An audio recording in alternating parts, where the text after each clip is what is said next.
Amen. Praise the Lord. Daligo ng Diyos. God bless you po ating beloved co-preacher, Father Conrad Condor. O akong giyangyo ang tanan sa pagpanindog alang sa mga pag-ampo. Let us pray. Mapagpala namin Ama Diyos na makapangyarihan sa lahat. Mahal na Panginoong Yesus, sa unang dalangin ng aming beloved Honorable Evangelist Pastor Will Estrada Almeida, End Time Prophet, maraming salamat dakilang Diyos sa pagpapalang ibinigay mo sa amin muli sa oras na ito. Malaya kami magpuri, magpasalamat, dumakila sa iyong makapangyarihang pangalan naman banal. Salamat sa lahat ng mga blessings na ibinigay mo sa amin, sa financial, material, lalo tigit sa spiritual. At sa oras na ito, narito kami sa pagkikinig sa iyong banal na salita. Minsan ang panalangisan mo, yung mga salita namin mapakinggan, nalisin niyo po ng mga adlang. And divine the power of darkness, unbelief and doubts, hindrance, confusion, we command you to cast out right now, in Jesus' name. Amen. Praise the Lord. Tayo po'y makabalik sa ating mga upuan at ako po'y bumabati ng isang una tigit sa lahat, ang pinakamataas na pagdadakila, mga pagpupuri, mga pagpasalamat, pagsamba ay tanging sa ating nag-iisang Diyos, ang ating pinakamamahal na Panginoong Jesucristo. At tayo po'y nagbibigay ng dobleng paggalang, minsanan pa sa ating beloved Honorable Evangelist Pastor Will Estrada Almeida, the end-time prophet of our loving God. And you always treasure and cherish the blessed memories and teachings of our beloved Honorable Assistant Pastor Lina C. Almeida, and to the beloved Almeida children and their respective families, and to all our beloved webcast viewers around the world, and to all of you brothers and sisters in Christ, mayong gabi, palapakan natin ang buong Diyos. Ang ating topic sa gabing ito, mga minamahal, ang ating pakinggan ng salita ng Diyos, ito yung patungkol sa tinatawag na the power of the Word of God. The power of the Word of God and our reaction to the Word of God. Aking ulitin, ang kapangyarihan ng Diyos at ang ating magiging reaksyon sa salita ng Diyos. The power of God and our reaction to the Word of God. Kindly open your Bible from the book of dito po tayo sa Isaiah chapter 40 verse 8 at sundan natin ang 1 Peter chapter 1 verse 24 up to 25. Kindly. From the book of Isaiah chapter 40 verse 8. The grass withereth, the flower fadeth, but the word of our God shall stand forever. Amen. Isayas, Kabanatang 40, ang talatay 8. Ang damo ay natutuyo, ang bulaklak ay nalalanta, ngunit ang salita ng Diyos ay mamamalagi, magpakilanman. Unang Peter, Kabanatang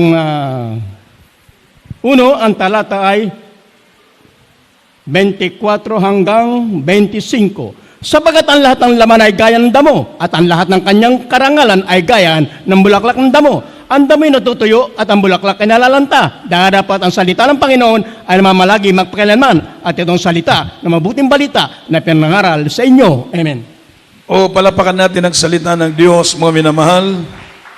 So ito po ay maliwanag na nating napakinggan. Ang sabi po ng Biblia, all created life is frail and weak. Amen. And will ultimately come to an end. Ang lahat ng bagay sa daigdig na ito ay tinatawag na frail and weak and will ultimately come to an end.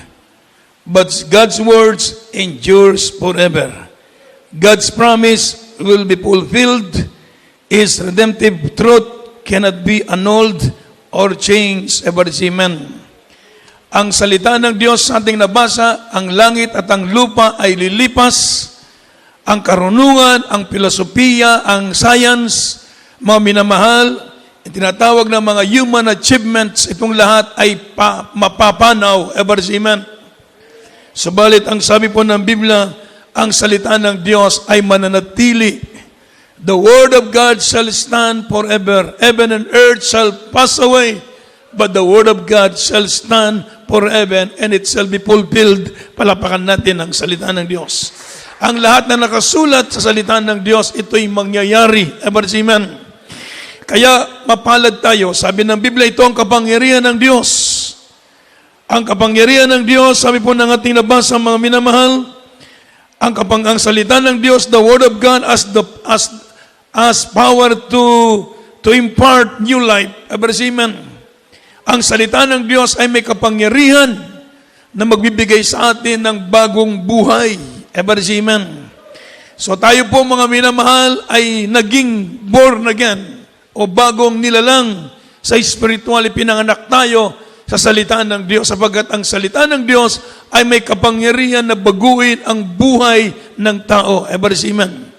Tayo po ay nabago hindi sa magitan ng reliyon, ng siyensya, ng filosofiya. Tayo po ay nabago dahil sa salita ng Diyos na ating napakinggan. Amen. Yung ating mga buhay dati, ang takbo ng ating buhay iba. Contrary to the teachings of the Word of God.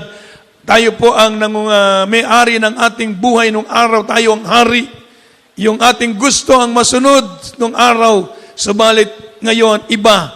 Binago tayo ng Diyos sa magitan ng kanyang banal na salita. Amen. So the Word of God has power to change your life. The power to impart a new life. Amen. Amen. Ito po ay testamento na sinabi ni Peter, mga minamahal, nang sabi ng banal na kasulatan, by the Word of God, mga minamahal, we are born again by the Word of God. Amen. Which liveth and abideth forever. Ang salita ng Diyos, mga minamahal, sa ipon ng Biblia,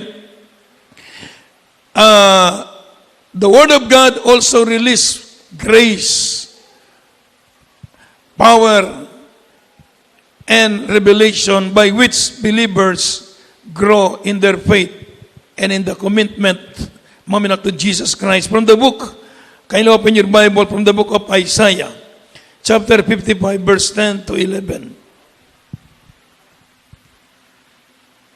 From the book of Isaiah, chapter 55, verse 10 to 11.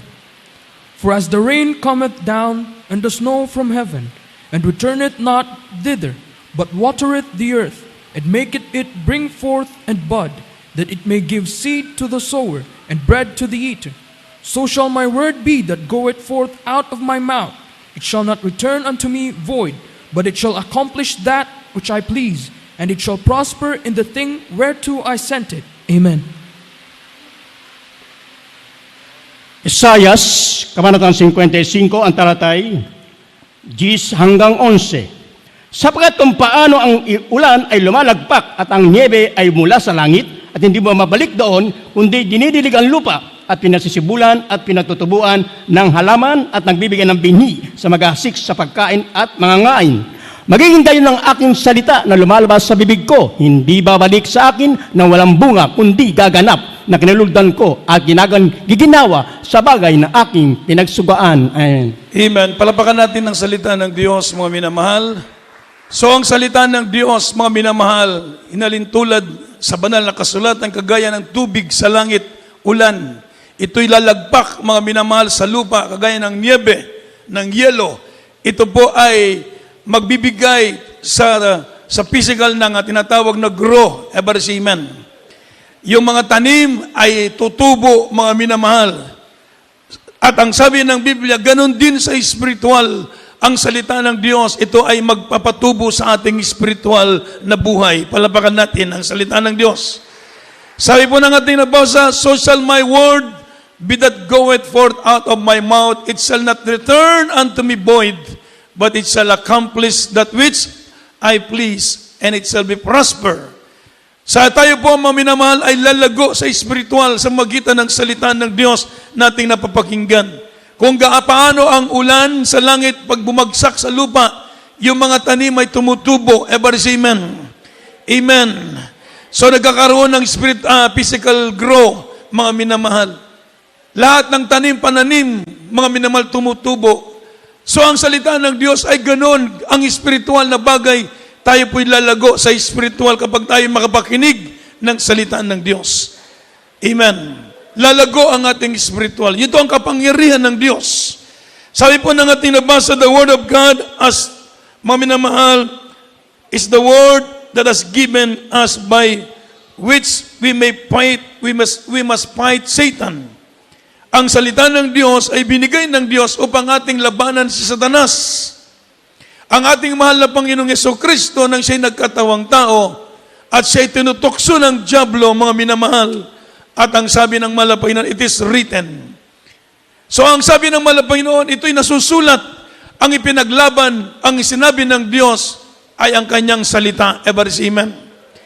So ang salita ng Diyos, ito ang kapangyarihan ng mga Kristiyano para labanan si Satanas. Amen. Ito ang ating tinatawag na sword of spirit.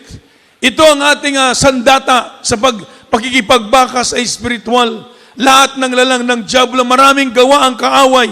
Subalit tatayo tayo sa salita ng Diyos. Amen.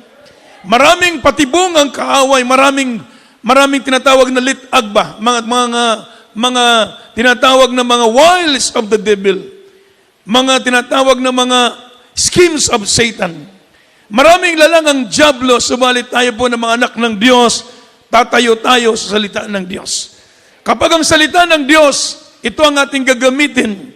Sa panahon ng mahal na Panginoon, tinutokso siya ng dyablo. Ang sabi ng dyablo, nakikita mo ba ang lahat ng mga bagay na yan? Ipinamalas niya sa mahal na Panginoon, ang ganda ng tanawin, ang mga building na pakataas, ang karangyaan sa samandaigdig. Ibibigay ko ang lahat sa iyo ito, sumamba ka lang sa akin. Amen. Sabi ng mahal na Panginoon, it is written, thou shalt not worship, o thou shalt worship the Lord thy God. Sambahin mo lamang ang Panginoon na imong Diyos. Palapakan muna natin ng malakas ang mahal na Panginoon. Ganon din sa ating buhay, ipamamalas ng dyablo sa mga Kristiyano anong mes sa sanlibutan. Ipakikita ng dyablo sa iyo ang last ng sanlibutan. Kaya pag hindi ka tumatayo sa salitaan ng Diyos, madali kang matangay ng kaaway. Amen. Akala mo wala ng kamatayan kapag pumunta ka sa mga lugar na napakagandang lugar, parang wala ng kamatayan ng mga tao doon. Sabi nga ng isang ordained preacher naging kausap, pag nandun ka sa Las Vegas, sabi niya, parang ang mga tao wala ng kamatayan. Ibig sabihin talagang makita mo ang ganda ng mundo doon. Amen. Subalit, ang mahal na Panginoon, ganon din ang ginawa ni Satanas. Ipinamalas ang mga gandang tanawin, ang mundo. Sabi niya, ibibigay ko lahat ng ito sa iyo, sumamba ka sa akin. Ganon din sa ating mga Kristiyano. Minsan tinutokso tayo ng dyablo. Hindi ka ba naiinggit? Napakaganda ng mundo, nag-enjoy yung mga tao sa sanlibutan. Ba't ka nagmumukmuk dyan? Nakadamit ng mataas, wala mahabang buhok, mga minamahal, walang kolorotes. Ba't hindi ka gumaya kagaya nila? Nag-enjoy sila sa daigdig. Amen. Subalit, sabi nga ng Biblia, it is written, mga minamahal, huwag mong sumamba ka lamang sa Diyos. Another thing, sabi ng dyablo, kung ikaw ang anak ng Diyos, gawin mong tinapay ang batong ito. Sabi ng mahal na Panginoon, it is written, man shall not live by bread alone, but by the word of God that proceed out of the mouth of God. Amen. Hindi siya matokso ng dyablo. Gusto ng kaaway, ganito, toksuin ka sa lahat ng anggulo sa buhay mo para ikaw ay mawalay sa paglilingkod sa Diyos. Sabalit sabi niya, it is written, man shall not live by bread alone, but by the word of God. So tayo po ay hindi nabubuhay lamang sa tinapay kung hindi sa salita ng Diyos. Amen. Amen. So maraming hadlang ang dyablo sa buhay natin. Kaya nga sabi po ng banal na kasulatan, it is written, ang salita ng Diyos, ito'y tinatawag na sandata ng mga Kristiyano para labanan ang lahat ng patibong ni Satanas. Amen. So the word of God, mga minamahal, has given us by which we may fight Satan. Amen. Amen. Para labanan natin si Satanas, ang salita ng Diyos na ating hawak-hawak, ito ang ating basahin. Sa panahon ngayon, mga minamahal, ang teknolohiya, nag-advance ang teknolohiya. Kung basahin natin ang Biblia, malayo na siya sa panahon natin, more than 2,000 years ago. Parang malayo na yung Biblia, kaya nga sabi ng iba, palitan natin ang salita ng Diyos. Ang sabi ng mga papa sa Roma, palitan natin yung Biblia kasi old model na siya. Ibig sabihin, gagawa tayo ng salita ng Diyos sa angkop sa ating panahon ngayon. Subalit maliwanag ng salita ng Diyos, mga minamahal, langit at ang lupa'y lilipas, subalit ang salita ng Diyos ay mananatili magpakailanman. Palapakan natin ang mahal na Panginoon. Hindi mo pwedeng sabihin na old model na, luma ng Biblia, para palitan. Yun po ang pinag-uusapan ngayon sa mga papa sa Roma. Nagagawa sila ng bagong Biblia na angkop sa kanilang panahon. Dahil malayo na raw yung panahon ng mga apostol na sa ating panahon ngayon. Subalit mga minang, kung basahin mo ang banal na kasulatan, kagaya sa panahon ngayon, Barsiman, lahat ng bagay nangyayari ito'y nakasulat sa banal na kasulatan. Wala pang mga eroplano lumilipad na sa Biblia na ito, nakasulat. Palapakan mo natin ng malakas ang ating mahal na Panginoon. Barsiman, nang sabi ng Biblia, in the last days, perilous times shall come, for men lovers their own selves, covetousness, boasters, unholy, unthankful, disrespect to parents, Barsiman. Ito pong lahat ay nasa Biblia, nangyayari sa panahon natin. Ibig sabihin, sabi nga ng Biblia, ang salita ng Diyos ay para sa lahat ng panahon. Palapakan natin ang ating mahal na Panginoon. Kaya wag nating sabihin na luma ng Biblia. Mga kapatid, ito po ay lalang ng dyablo para ang tao dayain, Barsiman. Kaya sabi po ng Biblia, ulitin ko, the Word of God, sabi po ng banal na kasulatan, is the Word of God, has given us by which we may fight Satan. Wala tayong ibang sandata, kundi ang salita ng Diyos. Amen. Kaya we must stand, mga minamahal, to the Word of God. Kahit anong patibong ng dyablo sa buhay mo, dumarating minsan sa buhay natin, mga minamalang lahat ng anggulo na pinapaisip ng dyablo para tayo manlupaypay sa paglilingkod sa Diyos, mga kabataan. Amen. Subalit mga kapatid, sabi po ng Biblia, ito ang ating sword of spirit, ang salita ng Diyos. Ito ang ating taming, ito ang ating panlaban sa lahat ng lalang ng dyablo. Palapakan mo natin ang ating mahal na Panginoon. Kaya sabi po ng Biblia, it is written, nasusulat na. So ang sabi po ng Biblia, mga minamahal, the Word of God has the power to judge us. Amen. Sa the Old Testament, the prophets, mga minamahal, and the New Testament, the apostles, mga minamahal, frequently spoke word of judgment received from the Word, from the Lord. And our dearest Jesus himself said, His Word will condemn those who reject Him. From the book of John, chapter 12, verse 48 muna. John 12:48.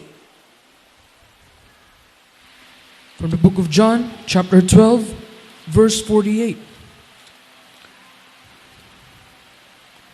He that rejecteth me, and receiveth not my words, hath one that judgeth him. The word that I have spoken, the same shall judge him in the last day. Amen. Juan, Kabanatang 12, ang talata ay 48. Ang nagtatakwil sa akin at hindi tumatanggap sa aking mga panalita ay mayroong isang hahatol sa kanya. Ang salitang aking sinilita ay siyang sa kanya hahatol sa huling araw. Amen. Palapakan natin ang salita ng Diyos.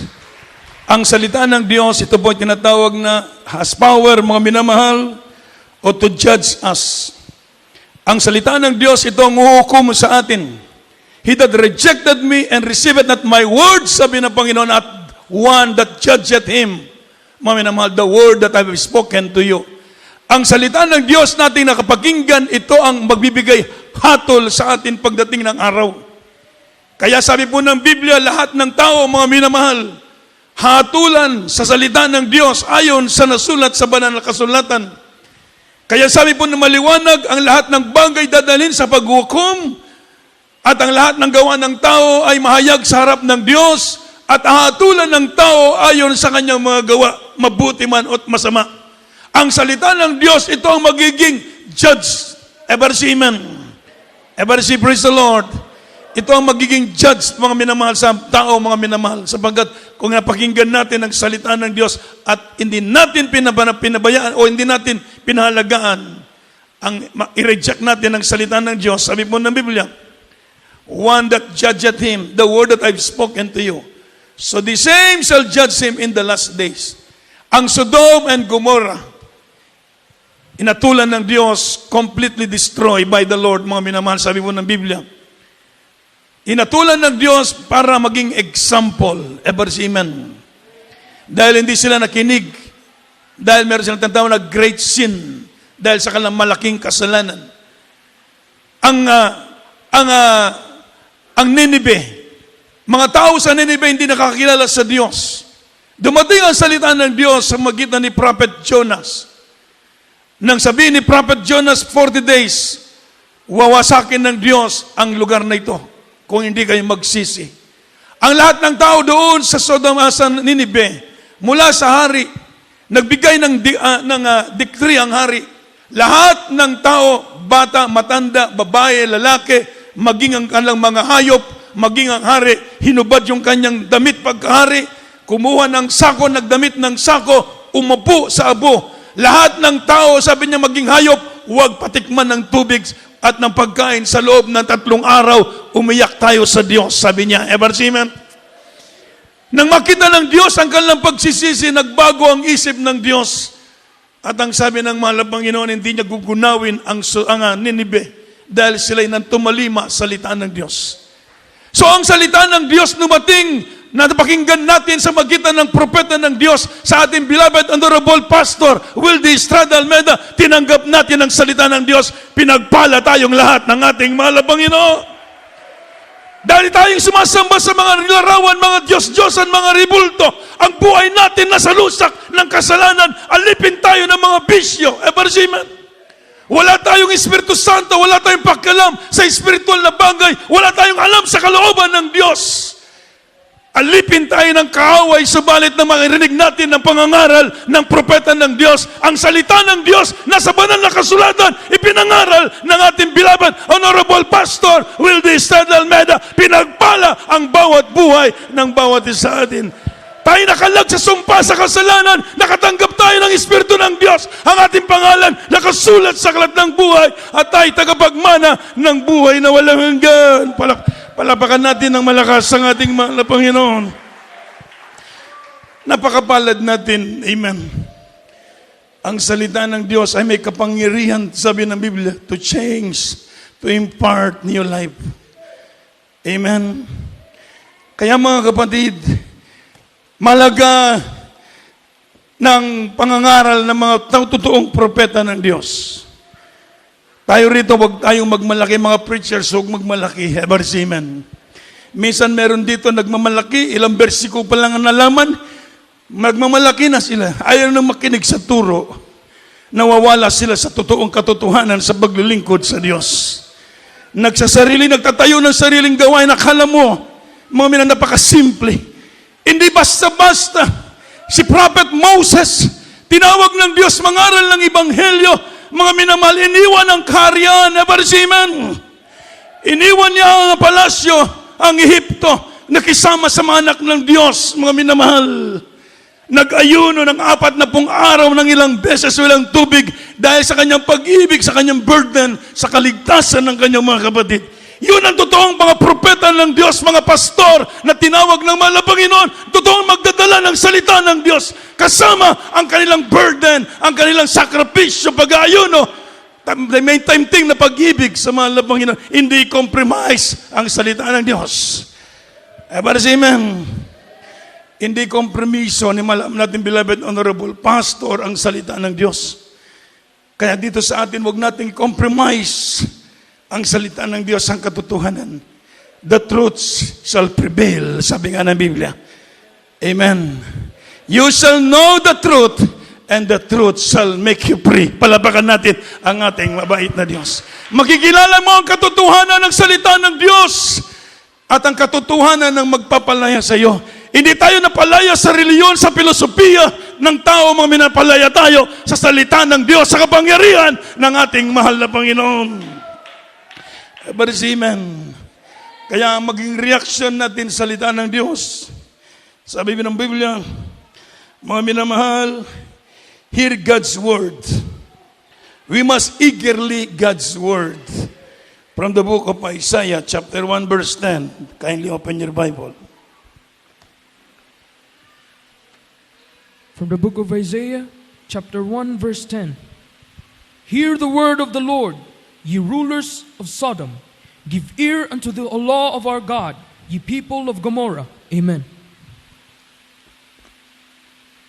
Isayas, Kabanatang 1, ang talata ay 10. Pakinggan ninyo ang salita ng Panginoon, ninyo mga pinuno ng Sodoma. Makinig kayo sa kautusan ng ating Diyos, kayong bayan ng Gomorrah. Amen. Every shout, praise the Lord. So the cities of Sodom and Gomorrah, mga minamahal, were completely destroyed because of their great sin. Every amen. Sila'y winasak ng Diyos dahil sa kanilang kasalanan. Kaya we must obey and hear God's word para hindi darating sa atin yung tinatawag na destruction. Every amen. Amen. We must eagerly hear God's word. Pakinggan natin ang salita ng Diyos. And sabi po ng Biblia, and seek to understand it. Sikapin nating maunawaan natin ang salita ng Diyos. Araw-araw nating pamumuhay, pakikinig sa salita ng Diyos, maging sa inyong mga bahay. Seek to understand it. Sikapin nating maintindihan natin ang salita ng Diyos. Sabi ng Biblia, and we must praise God's word. Papurihan natin ang salita ng Diyos. Ito ang pangangaral natin na pakinggan dito. Mga minamahal, hindi tayo sabihin, hindi natin nakonbinsi sa magaling na sa salita. Saan tayo pala nakonbinsi? Hindi tayo nakonbinsi sa salita. Ang salita mo ay nagkonbinsi sa atin. Amen. Hindi natin pwedeng sabihin na hindi ako nakonbinsi dahil sa magaling na pananalita. Mga minamahal, ang pinangaral dito hindi salita. Salita ng Diyos. Palapakan natin ang ating mahal na Panginoon. Amen. At ang sabi po ng Biblia, mga minamahal, love it. Mga minamahal, and let it be our joy and delight. Ito ang ating maging kagalakan. Kindly open your Bible, Psalm chapter 119, verse 16. 119 verse 16 ng Salmo. From the book of Psalms, chapter 119, verse 16. 119 verse 16. I will delight myself in thy statutes. I will not forget thy word. Amen. Mga awit, Kabanatang 119, ang talatay 16. Ako'y mag-aalis sa iyong mga palatuntunan, hindi ko kakalimutan ang iyong salita. Amen. Amen. Palapakan muna natin ang salita ng Diyos. Ang salita ng Diyos, ito magiging ating joy and delight. Sabi ni Haring David, I will delight myself in thy statutes. I will not forget thy word. Ako'y nagagalak sa iyong mga salita.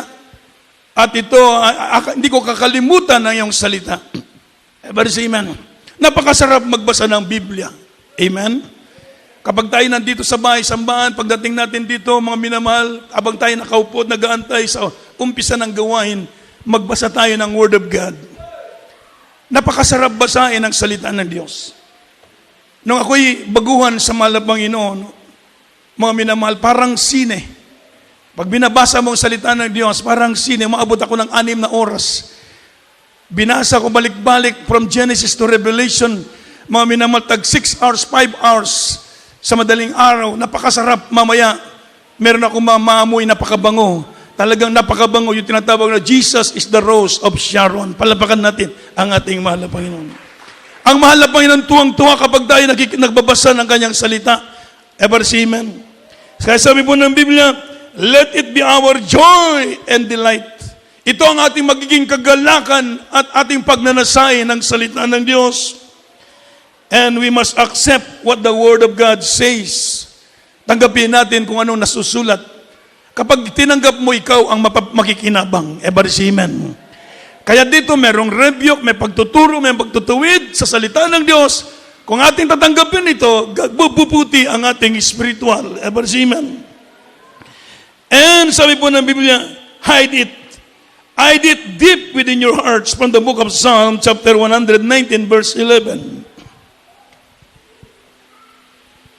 Psalm 119:11. From the book of Psalms, chapter 119, verse 11. Thy word have I hid in mine heart, that I might not sin against thee. Amen. Mga awit, 119, ang talatay 11. Ang salita mo aking iningatan sa aking puso upang huwag mo akong magkasala laban sa iyo. Amen. Mapalapakan po natin ang salita ng Diyos. Sabi ng banal na kasulatan, hide it. Itago natin sa ating puso ang salita ng Diyos. Mga minamahal, sapagkat ang sabi ni David, the word have I hid in my heart, that I may not sin against thee. Ang salita mo ay itinago ko sa aking puso upang hindi ako magkasala laban sa iyo. Kung ang salita ng Diyos ay nasa puso natin, hindi tayo magkakasala sa mahal na Panginoon. Subalit kung ang salita ng Diyos wala sa puso natin, madali nating gawin ang labag sa kalooban ng Diyos. Magkakasala tayo sa mahal na Panginoon. Kaya sabi ni David, itinatago ko sa aking puso ang iyong salita upang huwag akong magkasala laban sa iyo. Sapagkat ang kasalanan, istrikto ang Diyos sa kasalanan, kahit anong kasalanan. Covetousness, mga minamahal, homosexuality, lesbianism, carnality, evil thoughts, anger, hatred. Lahat ng uri ng kasalanan, ito'y kalaban ng Diyos. Kapag nasa puso natin ang salita ng Diyos, hindi tayo magkasala sa harap ng malaban. Bakit? Nandoon nakatago sa puso natin ang salita ng Diyos. Ito ang magpapaalala sa atin na huwag natin gawin ang bagay na yan dahil labag yan sa kalooban ng Diyos. Kaya ang salita ng Diyos, ipasok natin sa puso natin, basahin natin, itago natin lahat ng salita ng Diyos sa puso natin. Ito ang magiging reaksyon natin upang wag tayong magkasala sa mahal na Panginoon. Everybody say amen. Sabi po ng banal, trust in it. Magtiwala tayo sa salita ng Diyos. Ito'y napakalaga. Kapag meron tayong tiwala sa salita ng Diyos, wala kang dapat ipangamba. Bakit ka mangangamba? Nangangamba ka dahil wala kang tiwala sa salita ng Diyos. Kapag meron kang tiwala sa salita ng Diyos, wala kang dapat ipangamba. Ebarziman. Sabi po na banal na kasulatan, mga minamahal, at ang sabi po ng Biblia, and put our hope in its promise. Ilagay natin ang ating pag-asa sa salita ng Diyos. Ang salita ng Diyos mismo ang Diyos. Palapakan mo natin ang ating mahal na Panginoon. Kapag nagtiwala tayo sa salita ng Diyos, inilagak mo ang tiwala mo, pag-asa mo, salita ng Diyos, inilagak mo ang pagtitiwala mo at ang pag-asa mo sa mismong Diyos, sapagkat ito'y salita ng Diyos. Amen. And above all, mga minamahal, we must obey what is commands and live according to it. Hindi po pwede yung pakinggan natin ngayon, taintim ka nakinig ngayon, pagkatapos makalimutan natin. Sabi po ng Biblia, we must obey it. Pakinggan natin at sundin natin ang salita ng Diyos. And God calls those who minister the Word of God, to handle it correctly and preach it faithfully. And to all believers, we are called to proclaim God's words everywhere. Palapakan natin ang salita ng Diyos. So sa amin, ipangaral, sa inyo na nakikinig, ipangaral din ninyo ang Ebanghelyo. Malaga na tayo magsangyaw. Everybody say amen.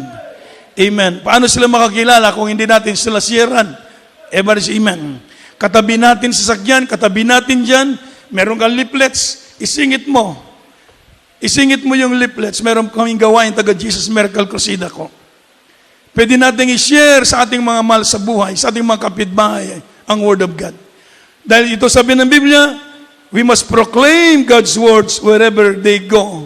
Kahit saan kayo pumunta. Everybody say amen. Amen. Ang isang kaluluwa na makakinig ng salita ng Diyos, mga minamahal, mabuhay ang kanyang patay na kaluluwa, gantimpala ang nag-aantay sa iyo sa ating mahal na Panginoon. Everybody say amen. Mahirap ba? Oo, medyo may kahirapan. Merong mga suplada, merong persecutors, merong hindi tatanggap. Sabi ng Biblia, ang salita ng Diyos na ipinahayag mo sa Kanya, yun ang hatol sa Kanya pagdating ng araw. Ang dala natin, salvation, condemnation.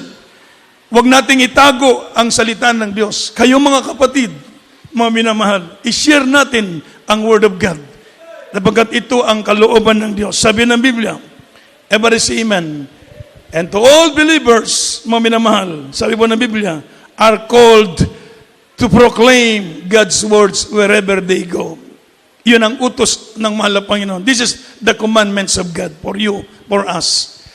To share the Word of God to the lost. Palapakan mo natin ang mahal na Panginoon. Kapag gagawin natin, nagsishare tayo ng Word of God, makikita mo tuwang-tuwa ang Diyos sa iyo. Ever say amen. Grabe ang blessing sa iyo. Grabing joy. Mawala ang emptiness. Mawala yung tinatawag na loneliness. Kapag nakapag-share ka ng gospel, papalitan ng mahalapin ng joy, yung kagalakan sa puso mo. Ramdam mo, natutuwa ang Diyos. Ramdam mo, mga minamahal, kapag nag-share ka ng gospel sa iba. At sila'y tumanggap at naglingkod sa Diyos. Nagligtas ka ng kaluluwa na papuntang impyerno. At ang kasalanan mo'y patatawarin ng Diyos. Ever say amen. Gamitin natin ang lahat ng paraan. May share natin ang gospel. Meron tayong programa, Miracle Hour. Pwede natin i-share sa ating mga friends. Isang click mo lang, ma-share na sa iyong mga gala, mga friends ni mo sa Facebook. Ever say amen. Maraming paraan may share natin ang gospel. Dahil ito ang kautusan ng mahalaga ang Word of God. Ipangaral natin. Merong isang dreams. Mga minamahal, utos ng mahal na Panginoon. Kailangan tayong sabi raw sa dreams ni Beloved Micah na naginip siya sa ating beloved Tet. Ang bag, puno ng leaflets. Ang sabi ng ating beloved Tet, share the Word of God. Ipangaral natin, i-share natin ang salita ng Diyos. Humayo tayo habang merong panahon pa, ipangaral natin ang Ebanghelyo, ang salita ng Diyos. Magdala tayo ng maraming leaflets, magpagawa tayo ng leaflets. Hindi man tayo pwede magkursada ngayon, pwede naman tayo mamigay ng leaflets, palapakan natin ang ating mahal na Panginoon. Praise the Lord. Habang may panahon, sabi ng dreams ng ating beloved that go and share the Word of God before it's too late. Malapit na ang panahon. Kailangan ng tao ang salita ng Diyos. Gulong-gulo ang tao na pangamba, takot ang nasa puso ng tao. Pero pag meron tayong salita ng Diyos, panatag tayo, palapakan natin ang ating mabait na Diyos. So mga minamahal, this is our reaction to the Word of God. I repeat, we must eager to hear the words of God, obey it, practice, mga minamahal. Amen. Share the Word of God. Love it, trust in the Word of God. And the Word of God will be our joy and delight. Palapakan natin ng malakas ang ating mahal na Panginoon. Ito ang kagalakan ng mga Kristiyano, ang salita ng Diyos. Pagpapalain tayong lahat ng ating mahal na Panginoon. Tayo pong lahat ay tumayo, mga minamahal. Habang tayo po'y maawit sa mahal na Panginoon, mga minamahal, napakasarap bulay-bulayin natin ang salita ng Diyos. Ito, nagbago ng buhay natin, nagpagaling sa ating mga karamdaman. Ibigin natin ang mahal na Panginoon. Praise the Lord. Hallelujah.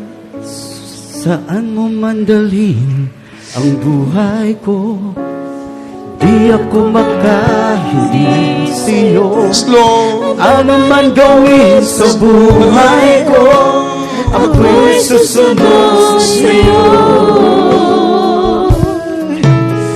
Alam ko ang aking kalahati, di mo madali at isusugi. Alam ko ikaw naghintay sa akin, magpapahingay sa iyong piling. Magpapahingay sa iyong piling. Sasabihin ko ang kapaglihan mo. Ikaw ang Diyos na di nagpapabaya. Wala pa sa simulahan, sa'yo'y nakita ko. Buhay at pag-asa, at ako ay may buhay na wala hanggan.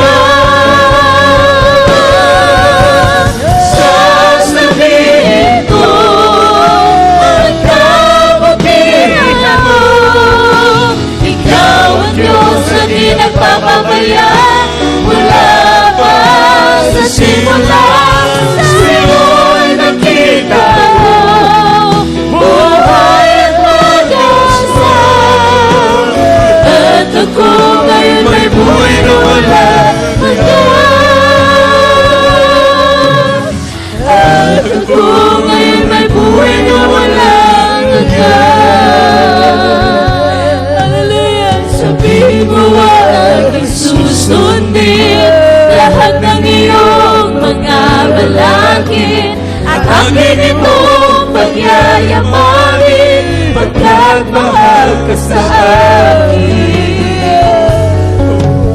Jesus, mahal ka sa akin. Sasabihin ko, kabutihan mo.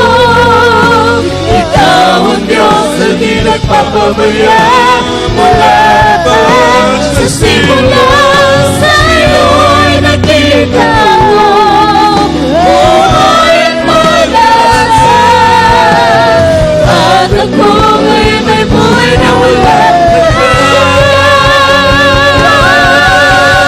Sasabihin ko, kabutihan mo. Ikaw ang Diyos na di nagpapabaya. Mula pa sa simula, sa'yo'y nakita ko. Buhay at malasa. At ako ay may buhay na wala hanggan. Sasabihin ko, ang kabutihan mo. Ikaw ang Diyos na di nagpapabaya.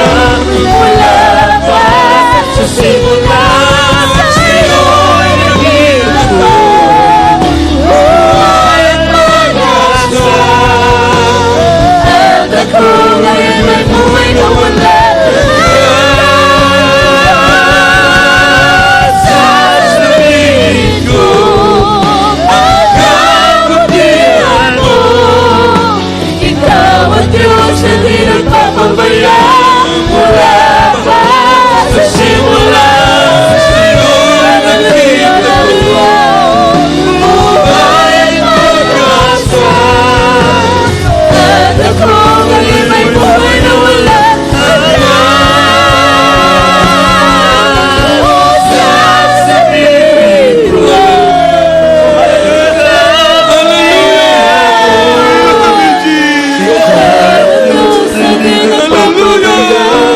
mula pa sa simula, sa'yo'y nakita ko.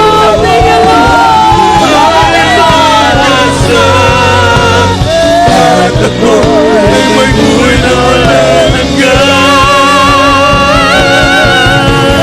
Sasabihin ko, ang kabutihan mo.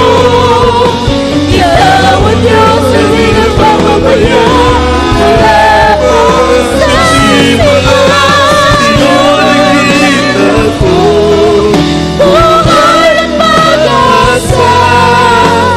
At ako ay may buhay na wala hanggan. At ako ay may buhay na wala hanggan. Hallelujah, hallelujah, hallelujah. Praise the Lord. Purihin po ang ating mahal na Panginoon, mga minamahal. Totoong tuso ang kaaway, mga minamahal. Ang tao ngayon, mga minamahal, gumawang paraan ng dyablo para hindi sila makakinig ng salita ng Diyos. Ang tao na balot ng takot, ang tao ngayon, mga minamahal, hindi sa impyerno, kundi sa COVID. Nawala ang focus, mga minamahal, sa buhay na walang hanggan sa langit. Mga minamahal, tayo ang pag-asa ng Diyos, mga kapatid. I-share natin ang Word of God, mga minamahal. Go and preach the gospel, mga minamahal. I-share natin, magawa tayo ng maraming leaflets, ipamigay sa inyo para i-share natin ang gospel, para sila makarinig ng salita ng Diyos. Palapakan natin ang mahal na Panginoon. Praise the Lord. Sa ating beloved visitor na niya karon sa tubangan, dawaton ni mo ang Ginoo igsoon. Ang Biblia nagingon, ang pulong sa Dios nga atong napatalingugan maghatag na atong kinabuhi, tinuod nga kinabuhi diha sa Ginoo. Apan kung atong isalikway sab ka sa Ginoo. Ning oras sa dawatang Ginoo, magpabautismo ka, mga lagad ka sa Ginoo, ihalad ang imong kinabuhi sa Ginoo. Ibayaw ang imong kamot ug ilitok kini mga pagampo, sabat ka sa pagampo. Ilitok kini mga pagampo, Ginoong Hesus. Salamat sa imong mga pulong ako nadungog. Ug salamat, Ginoo, sa imong pagtawag kanako. Ani ako karon sa imong mga tubangan, akong gisurrender ang akong tibok kinabuhi. Ginoo, alagaran kita, pasaylo ako sa akong sala. Isulat ang akong ngalan sa libro sa kinabuhi. Sa ngalan mo Ginoong Hesus, akong gidawat. Amen. Magampo kami ni mo igsoon. Langit mong amaan, salamat po Diyos. Ning kalag na midawat kanimo, pasaylua sa iyong sala, isulat ang iyang ngalan sa libro sa kinabuhi. Imo siyang tinuod mong anak sa kasing-kasing ug sa binuhatan sa ngalan mo Ginoong Hesus. Amen. Praise the Lord. Magampo kitang tanan sa atong panginanglan. Praise the Lord. Magampo tayong na tayo pong latay dadako sa ating mga pangailangan. Manalangin po ang bawat isa. Mapagpala namin Ama Diyos na makapangyarihan sa lahat, Amang Banal, sa pangalan mo, mahal na Panginoong Yesus, unang dalangin ng aming mahal na Pastor, Imelda Almeida. Minsan ang pahumingi kami ng kapatawaran sa lahat ng aming mga pagkukulang at pagkakasalang nagawa. Minsan ang pagkabagan mo kaming lahat sa oras na ito, God. Mahal na Panginoon, ibalik ang aming unang pag-ibig, ang aming kasigasigan sa paglilingkod sa iyo. Dagdagan mo ang aming pag-ibig sa iyo, mahal na Panginoon. Hallelujah. Patuloy mo kaming gamitin, mahal na Panginoon, sa pangangaral ng iyong salita. Gamitin mo kami, O Diyos, sa pag-share ng Ebanghelyo ng kaligtasan. Pagpalain mo ang bawat kapatiran, lahat ng pangangailangan man ng bawat isa. Sa lahat ng may karamdaman, may mga problema, abutin mo sa gabing ito. Pagalingin mo ang bawat isa na may karamdaman. Ilayo mo sa karamdaman ang bawat isa. Iligtas mo sila sa punang kalangmal sa buhay. Sa pangalan ni Jesus, in Jesus' name. Ipatong kamay sa ating ulo, mga minamahal, ikas out ang mga karamdaman. Hallelujah. Dagilang Ama Diyos sa makapangyarihan sa gabing ito, aming sinasaway ang lahat ng uri ng mga karamdaman, mga problema sa mga kapatiran, infirmity, sickness, and diseases, them as the problems, doubts, and unbelief. I command you to cast out in the name of Jesus. Be healed and be blessed in Jesus' name. Amen and amen. Tayo pong lahat ay tumayo, mga minamahal, bilang pasasalamat sa mabait na Diyos, o manindog kitang tanan, tayo pong lahat, kitang tanan mo, lukso, tulo ka beses, masinggit, makusog nga, hallelujah, praise the Lord. Sige, hallelujah, praise the Lord, hallelujah, praise the Lord, hallelujah, praise the Lord. God bless po mga minamahal.